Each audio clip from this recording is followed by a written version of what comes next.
I also take this opportunity to thank my colleagues from both houses for the work that has been done, that has gone into persuading each other about the state in which we find our country. And as I said in the beginning, when you agree on principle, life becomes very easy. And agreeing on principle lays the basis for agreeing on numbers. So the conflict between the PhDs and the lawyers, there has to be a middle ground. And I'm very happy, Honorable Co-Chairs, that you were able to guide this process in such a way that we agreed on certain principles. And when these principles are set, they are not just for now. They set the precedent for future mediations and even how we deal with these issues going forward. If we have been able to persuade each other that counties must never receive money less than what they received in the previous financial year or the preceding financial year, that is progress. That I consider progress, not only for devolution, but in terms of growing the sort of democracy that we anticipated to grow with our constitution. If we have agreed that year on year to factor in all the issues that have happened in the last 12 months, including inflationary trends, that there has to be at least a growth in that allocation for counties, that for me counts as progress and it counts as success, that we're able to agree on principle. The last principle, if we have been able to persuade each other that in fact, wherever there is a shortfall, the institution or the government with the highest responsibility to bear the highest burden of that shortfall is the national government, that is progress. So that even those who will come after us will have a template upon which to conclude such controversies. Lastly, Chair, just two things. I am very happy that we agree that there are no citizens for the national government and no citizens for the county governments. And that if you ask your average voter in Madare, they don't care if a bridge is built by the MCA, the MP, or the county governor. All they want to see is a bridge being built. Lastly, we as an institution of parliament, we must never cede even an inch of our constitutional mandate. That we must defend the territory that we've been given as parliament because that territory was given to us by the people of Kenya. So if something is required to be done by parliament, let no other institution or organ or arm of government purport to be the ones in charge of doing that which constitutionally is placed in the hands of parliament. I thank you. Senator Eddy. Chair, I thank you as well, and I want to first of all thank the two co-chairs who have taken us through this entire mediation process, and of course my colleagues who have been in this process. But I can also not forget the Secretariat that has been very, because both Secretariat from the National Assembly and the Senate have been very, very instrumental in terms of just being able to help us access the data that can be able to make us a scientific decision in this process. That said, I want to piggyback on what Senator Sifuna said on the concept of principles. And I think that if there is one thing that has been tested in this mediation process is the common understanding of budget cuts vis-a-vis defunding. I think that we were actually trading on a very dangerous premise when we wanted to find ourselves in a situation whereby counties were going to be given money below what they got in the previous year. Because most of the funds that are going to the counties are essentially financing administration of those counties. They barely fund development in those counties. And the moment you touch the administration of those counties, then that is not a budget cut process. That is a defunding process.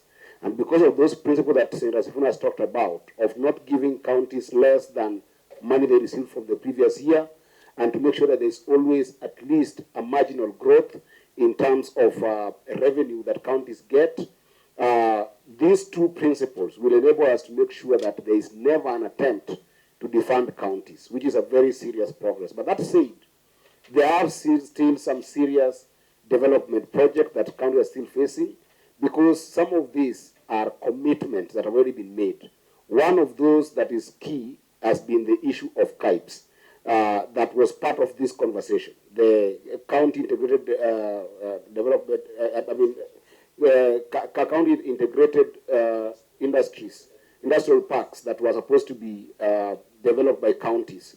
We do bear very painfully in the community. We have really struggled with this concept because there are some counties, about 18, that already had resources committed to them, and we don't know whether those resources would then mean that they'll go to waste for those contracts that are already on the ground, or we will still continue having stalled projects. This is the only place that the concept of on-source revenue must then come in. The on-source revenue idea is one of the principles that I believe should never come in a equitable sharing of resources. It is not a basis at all. But given where we find ourselves economically as a country, we want to urge county government that given that we have seen some marginal improvement in on-source revenue, can then some of this on-source revenue be deployed towards development projects? For instance, the country where I come from, Migori County, we have just passed the $500 million mark in terms of on-source revenue, about 512 billion. So we want to urge counties that on-source revenue can be channeled in some form of development, but this is a good progress that we have made, and we hope that when things stabilize, things like additional allocation for counties will help us improve the budgets and money that comes to counties. And therefore, thank you so much, co-chairs. Okay, first of all, I'd like to take this opportunity to thank our co-chairs for having guided this mediation process to fruition. Now that at least we have agreed, or basically to retain the counties on what they had gotten last year, and also to caution them on the issues of inflation by adding an additional 2 billion. That is progress, and I want to urge Kenyans and the counties that we have a country to run. There is no government for county government. There are no people for county government, neither do we have people for national government. All of them are Kenyans and need services. Now that the counties will receive the money, they need to make sure that at least they cap on wastage, they cap on corruption, and make sure before they start on new projects, they make sure at least they can finish the stalled projects so that at least we make progress. Otherwise, I want to thank the team members for having agreed so that we can move forward as a country by actually accepting the situation we are in economically. And when the economy improves, nothing will stop us from adding counties more funds, so long as we can see the development process, the developmental achievements that those money are doing in the counties. Thank you. Honorable Dr. Undo.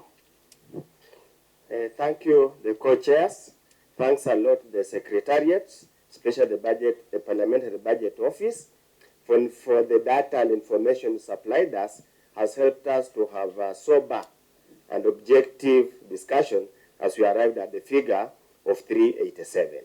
We also now wish to ask the counties that the intention of devolution was not to make the counties solely a cost center.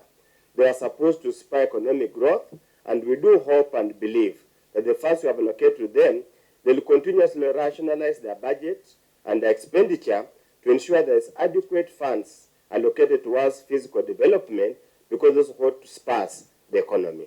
We also want to ask them that sincerely this time now they started sorting out the pending bills, because they're really driving this economy in the wrong side. With those few remarks, thank you, co-chairs, and we wish the counties well, and we wish the Kenyan people will receive the services they deserve. Thank you. Senator Matinga. Indeed, thank you very much, co-chairs. Thank you, members, and thank you, Secretariat. Indeed, this was quite an engaging moment. I want to thank everybody for the contribution that they did, and most importantly, owing to the fact that the whole world is facing a global recession, I know that the senators, our commitment was to take not less than the 400 we asked for, but we are not lost of the fact that this country is also going through quite a hard time. And having said that, we would also want to tell our governors, having fought so hard to at least show some growth in the allocation that we got, we would want them to also put in place austerity measures to curb wastage, to curb corruption, and most importantly, to honor the pending bills, because they've inflicted a lot of economic suffering to the Kenyans. Chair, I submit. Thank you. Co-chair. As I wind up, members, remember we had another small issue. We have also decided, as this mediation committee, there was Section 5 on who bears the shortfall when there is a shortfall in revenue collection, or who bears the burden, and at what length or breadth. We have decided as the committee, mediation committee, that the people who set revenue targets is the National Treasury. They need to be more realistic so that we don't then overburden counties with having to take a hit when there is a revenue shortfall. And since it's the National Treasury that sets the same targets, so it is now upon them to be realistic.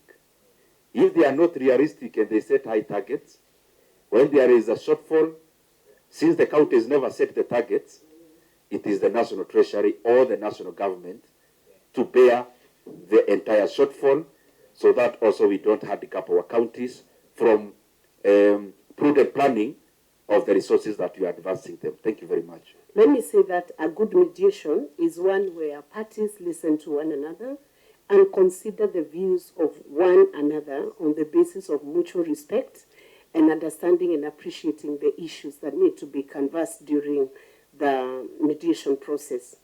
What has happened today is that both parties have agreed on a principle to work on, and that principle is based on a principle of retention and improvement of the allocation that was made to the counties last year. And indeed, the counties today can smile and say that nothing has been deducted from what was allocated and disbursed last year, but there is a bit of improvement. We have also considered other prevailing factors that have affected our economy in the nation, including the debt burden, the fact that we have some realities, practical realities that we have to look at, fiscal realities that cannot be ignored.